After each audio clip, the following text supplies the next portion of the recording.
बिस्मिल्लाहिर्रहमानिर्रहीम। अस्सलाम वालेकुम। मैं हूँ मोगी सलीम।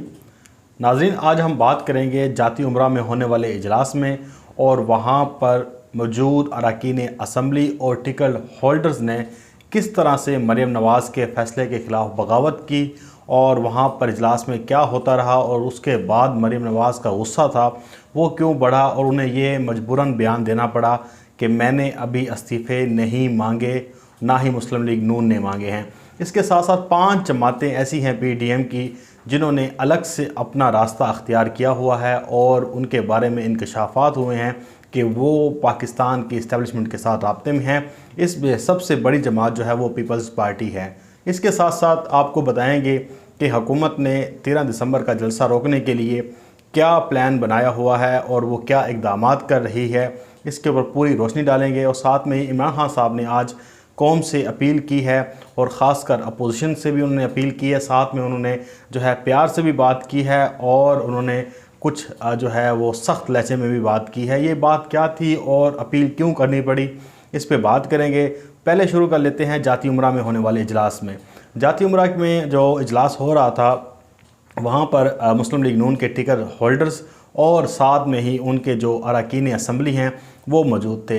बात चल पड़ी इस्तीफ़ों के मामले पर और जब मरीम नवाज़ ने कहा कि हम इस्तीफ़े देने जा रहे हैं और ये हमारा सबसे आखिरी जो है वो मरहला होगा और हम इस हुकूमत का जो है ख़ात्मा करेंगे और मेरा आपने साथ देना है, जिसके ऊपर जो पार्टी के अरकान असम्बली थे और टिकट होल्डर्स थे उन्होंने साफ़ अल्फाज में कहा। उन्होंने कहा कि मरीम साहिबा, आप तो ये कह रही हैं, हम आपकी बात पे यकीन कर भी लेते हैं और इस्तीफ़े भी दे देते हैं, लेकिन मसला ये है कि इस वक्त तक पीडीएम के इजलास में ये बात ही कंफर्म नहीं हो सकी कि तमाम जमातों ने इस्तीफ़े देने हैं या नहीं देने।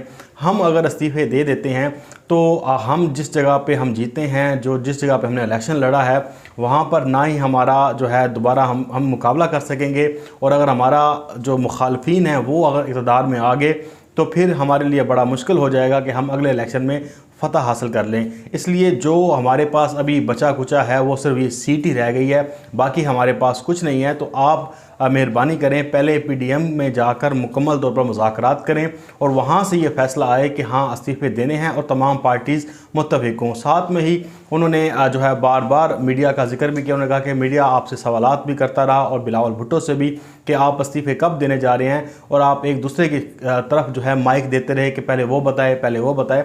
तो उसके बाद जो है कुछ अरकान ने इस बात पर भी जो है वो शक व शुबहात का इज़हार किया। उन्होंने कहा कि आपको जो पार्टी के इस्तीफ़े दिए जा रहे हैं, हमें ये पता चला है कि बहुत से लोग जो हैं वो आपके बयानिए के साथ नहीं हैं और ना ही वो आपके साथ चलना चाहते हैं। शहबाज शरीफ साहब जो हैं उनके साथ जो लोग हैं वो उनके साथ अब भी राब्ते में हैं और हमें लग ये रहा है कि जो लोग आपको इस्तीफ़े भी दे देंगे लेकिन वो बाद में जाकर मुकर जाएंगे और वो इस्तीफ़े लोग जो हैं अपने कहेंगे कि हमने आकर पार्टी के दबाव में दिए हैं। इसके बाद हमारी क्या पोजीशन होगी, जिसके ऊपर मरीम नवाज़ ने कहा कि ये नवाज़ शरीफ का फ़ैसला है और मेरा फ़ैसला है। अगर आपने मेरे साथ चलना है तो आप चलें, अगर आपने इस्तीफ़े नहीं देने तो वो भी ठीक है, लेकिन आप ये फ़ैसला कर लें कि आपने किसकी तरफ जाना है। जिसके ऊपर पार्टी के अरकान जो हैं वो खामोश हो गए और उसके बाद जब मरीम नवाज़ बाहर आईं और मीडिया से गुफ्तगू के दौरान उनसे पूछा गया कि इस्तीफ़ों का क्या मामला है, तो उन्होंने कहा कि अभी मुस्लिम लीग नून ने इस्तीफ़े नहीं मांगे। यानी कि उन्हें ये नज़र आ गया था कि पार्टी के अंदर बगावत हो रही है, पार्टी का जो है जो लोग हैं वो उनके बयानी के साथ नहीं चल रहे और इस्तीफ़े देने के मामले पर भी संजीदा नहीं हैं। और कुछ लोगों उन तक इतलात हैं कि शहबाज शरीफ के साथ राब्ते में भी है। शहबाज शरीफ का अपना एक ग्रुप है, ये आपको पता है। और मरीम नवाज़ का जो पीडीएम में जो गुफ्तगू ना करना और फिर वहाँ से निकलना और आर पार के बयान मुसलसल जो उनके ऊपर तनकीद हो रही थी वो पार्टी के अंदर तक जा पहुंची है। और अब मुस्लिम लीग नून में ऐसा लग रहा है कि मरीम नवाज़ को एक अपने अंदर ही बगावत का सामना है और ये खुलकर जो है सामने नहीं आना देने चाह रहे, क्योंकि अगर लोग जो है खुलकर आ गए और बगावत का सब मीडिया के सामने भांडा फूट गया तो मरीम नवाज़ की क़यादत जो ये पार्टी की बागडोर संभाली हुई है इन्होंने, ये भी ख़तरे में पड़ जाएगी। इसलिए मरीम नवाज़ ने सोचा कि अभी जो है इस मामलात को दबा दिया जाए ताकि जो एक क्रैक क्रैक पड़ चुका है उसे जो है आर्जी तौर पर फिल करने की कोशिश की जाए। लेकिन जो अब पार्टी के अंदर क्रैक है, पार्टी के अंदर दरार है, वो ऐसे तो ज़ाहिर बात है फिल नहीं हो सकती जब तक कि उनको कोई ऐसी चीज़ ना मिले जिससे वो मुतमिन हों कि जनाब वाकई हम जिस पार्टी में हैं वो मजबूत हाथों में है, वो किसी के हाथों में खेल नहीं रही, या वो पार्टी तबाह नहीं होने जा रही।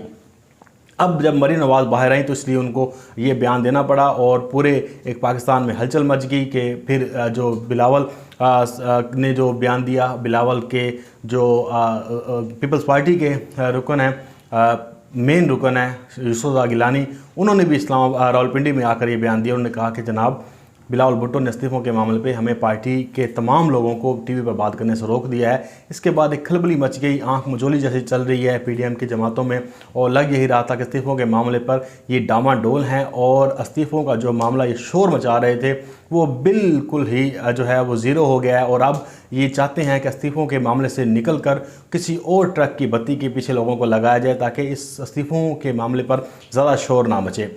अब आ जाते हैं इसी के साथ जुड़े हुए जो है वो दूसरे जो हमारा एक टॉपिक है कि जनाब 5 जमातों ने रास्ता जो है वो क्यों बदला और उन्होंने किस तरह से पीडीएम के साथ हाथ किया और इस्टेब्लिशमेंट के साथ राब्ते में है। तो पीडीएम की एक सबसे बड़ी जमात पीपल्स पार्टी है और उस हवाले से बताया जा रहा है कि पीपल्स पार्टी ही सबसे बड़ी जो है वो रुकावट है पीडीएम की तहरीक में। और बहुत से लोग जो है पीडीएम के ये भी कह रहे हैं कि जो पीपल्स पार्टी इस वक्त चल रही है हमारे साथ, वो सिर्फ अपनी एक सियासी ताकत के तौर पर और अपनी एक सियासी इमेज को बेहतर करने के लिए हमारे साथ चल रही है। अदरवाइज़ ये एस्टेब्लिशमेंट के कहने पर किसी भी वक्त हमारा साथ छोड़ जाएंगे। और बहुत से लोगों ने बिलावल के बयानात को मशकूक करार दिया। उन्होंने कहा कि बिलावल के हाथ में लग ऐसे रहा है कि कुछ नहीं है, इनके पीछे जरदारी बैठे हैं और जरदारी सब कुछ कह रहे हैं। बिलावल जो बयानात देते हैं इसके बरअक्स पीपल्स पार्टी अपने जो है इक़दामात कर रही होती है, पीपल्स पार्टी इसके बरअक्स चल रही होती है। बिलावल कुछ बयान देते हैं लेकिन बाद में मामला जो है वो किसी और तरफ चल जाता है। तो उन्होंने कहा कि इस पीपल्स पार्टी के साथ 4 जमातें और भी हैं जो उनके नक्शे कदम पर हैं और इनका मुसलसल एस्टेब्लिशमेंट के साथ रब्ता है और ये बीच मझदार में जो हैं ये हमें छोड़ जाएंगे, इनके ऊपर एतबार करना नहीं है। अब यही हम बात पहले कर चुके हैं कि जैसे फजल रहमान को जैसे इन्होंने धोखा दिया था जब वो लाया गया, फजल रहमान ने कहा कि हाँ जी हम इनकलाब लेकर आ रहे हैं, रास्ते में आए तो पीपल्स पार्टी और नून लीग शामिल ही नहीं हुई क्योंकि उन्हें पता था कि हमने अपनी सियासत बचानी है।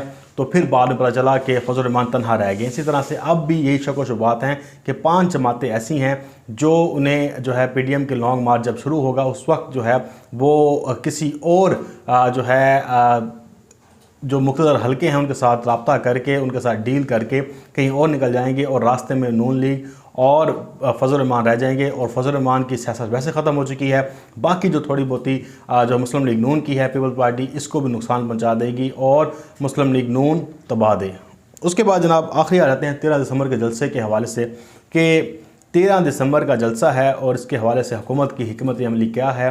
कुछ लोग कह रहे हैं कि हुकूमत जो है वो बहुत ज़्यादा जो है वो इनके ऊपर हुकूमत ने इनके ऊपर असर रखा हुआ है, हुकूमत ने इनको जो है निचोड़ा हुआ है, पकड़ा हुआ है, जकड़ा हुआ है, इनको फ्री हैंड देना चाहिए जलसे करने के हवाले से। लेकिन ऐसा नहीं है और हमारे ज़िम्मेदार जो ज़राए हैं उन्होंने बताया है कि जनाब लाहौर में आने से पहले जो रास्ते हैं उन्हें बंद कर दिया जाएगा। जो जुलूस बाहर से आ रहे होंगे, लोग बाहर से लाया जा रहा होगा, उनको लाहौर के मुख्तलिफ जगहों पर अंदर दाखिल होने से रोक दिया जाएगा। साथ में ही जो यहाँ की जो मकामी इंतज़ामिया है, मकामी लोग हैं, उनकी लिस्टें बाकायदा तैयार हो गई हैं और उनकी गिरफ़्तारी बहुत जल्द आपको नज़र भी आएगी क्योंकि जो कोरोना SOPs की खिलाफ वर्जी कर रहा है उनके खिलाफ FIRs भी दर्ज हो रही हैं और उनके खिलाफ कार्रवाई भी हो रही है। इसके साथ साथ हुकूमत का प्लान सी यही है कि जो लोग जो है इनके सहूलतकार हैं उनको भी जो है गिरफ़्तार किया जाएगा और किसी किस्म की जो है इनके साथ नरमी नहीं बरती जाएगी। हुकूमत का सबसे बड़ा जो मिशन है एक वो यही है कि इस जलसे में लोगों की तादाद को कम करना ताकि ये लोग एक जो है अपने आप को सियासी जो ये यतीम लोग हैं ये अपने आप को पावरफुल साबित ना कर सकें, ना ही बड़ी गैदरिंग जमा कर सकें और ये इस बुनियाद पर जो है वो आगे आने वाली सियासत का तयन ना कर सकें। इसलिए यहाँ पर ही अगर लोगों को रोका जाएगा, यहाँ पर ही तादाद कम शो की जाएगी तो इनके लिए ख़तरे की घंटी बन जाएगी, घंटी बज जाएगी कि इस्लामाबाद जाते हुए इन्हें कितनी मुश्किलात पैदा हो सकती हैं। तो हुकूमत भी अपनी तरफ से उन्होंने जो है वो रास्ते में मुकम्मल तौर पर रोकने का प्लान बना लिया है ताकि किसी भी किस्म की जो है यहाँ पर बड़ी सरगर्मी ना हो सके, बड़े लोग ना दिखा सकें। और इसके लिए प्लान ए, प्लान बी और प्लान सी है। और यहाँ तक भी कहा जा रहा है कि जो मुख्तलिफ़ अज़ला की पुलिस है वो भी लाहौर में तलब की गई है, यानी कि एक गुमसान की जंग आपको नज़र आएगी और फ्री हैंड बिल्कुल नहीं मिलेगा। बहुत सी जगहों पर बहुत से दोस्त हैं हमारे पीटीआई के खैर ख्वाह भी हैं, वो भी ये चाहते हैं कि इनके साथ जो है नरमी बरती जाए, इन्हें जल्द से जुलूस करने दिए जाएँ। लेकिन इमरान खान साहब ने भी आज प्यार से अपील की है। उन्होंने कौम से खिताब किया, मीडिया से गुफ्तगू कर रहे थे। उन्होंने कहा कि जनाब जल्द से जुलूसों से हुकूमत मेरी नहीं जाएगी और ये आप भूल है आपकी कि मेरी हुकूमत चली जाएगी, लेकिन मैं आपसे अपील करता हूँ कि जलसों से कोरोना बहुत ज़्यादा फैलता है। अब 2 माह के लिए ये चीज़ें मुलतवी कर दें, आप करें, आप बिल्कुल जल्द से जुलूस करें, लेकिन आप खुदारा कौम पर रहम करें, इस जलसों को मुलतवी कर दें। और अगर आप मुलतवी नहीं करते तो फिर आपको पता है कि हुकूमत प्यार से भी समझा रही है और फिर डंडा तो ज़ाहिर बात है वो आखिरी हरबा होता है और वो इस्तेमाल हुकूमत करेगी। रियासत जब अपनी रिट कायम करने पर आती है तो वो फिर नहीं देखती कि जनाब कौन सामने है, वो सिर्फ रियासती रिट को ही बरकरार रखने के लिए तमाम इकदाम करती है। इसके लिए रियासत मुकम्मल तौर पर तैयार भी है और इस जलसे को जितना मुमकिन हो सकेगा हुकूमत वो फेल करने की पूरी कोशिश करेगी, क्योंकि एक तो कोरोना का मसला है, दूसरा ये है कि ये पॉलिटिकल गेम खेलकर 11 जमातें बड़ा जलसा दिखाने की कोशिश कर रही हैं कि जिस तरह से इमरान खान साहब ने 2011 में जलसा किया था, ये समझ रहे हैं कि हम अगर मीनार पाकिस्तान पे बहुत बड़ा जलसा कर दें तो इसका इम्पैक्ट जो है पूरे पाकिस्तान में जाएगा और पूरा दिसंबर जो है इनके जलसे की बात होती रहेगी। लेकिन हुकूमत नहीं चाहती कि ये बड़ा फिगर जो है इकट्ठा करने में कामयाब हों और पूरे महीना इसी पर टॉक शो चलते रहें कि ये बहुत बड़ा जलसा हो गया है, लोग निकल आए हैं अब इमरान खान की हुकूमत के ख़िलाफ़ और ये हो गया वो हो गया। तो ये सारी सीन है, ये सारा जो है सिनेरियो है। इस वक्त की ताज़ा तरीन सूरत हाल आपके साथ मैंने शेयर की है। इंशाल्लाह आपके साथ फिर नई वीडियो मुलाकात होगी। तब तक के लिए इजाज़त। अल्लाह हाफ़िज़। पाकिस्तान जिंदाबाद।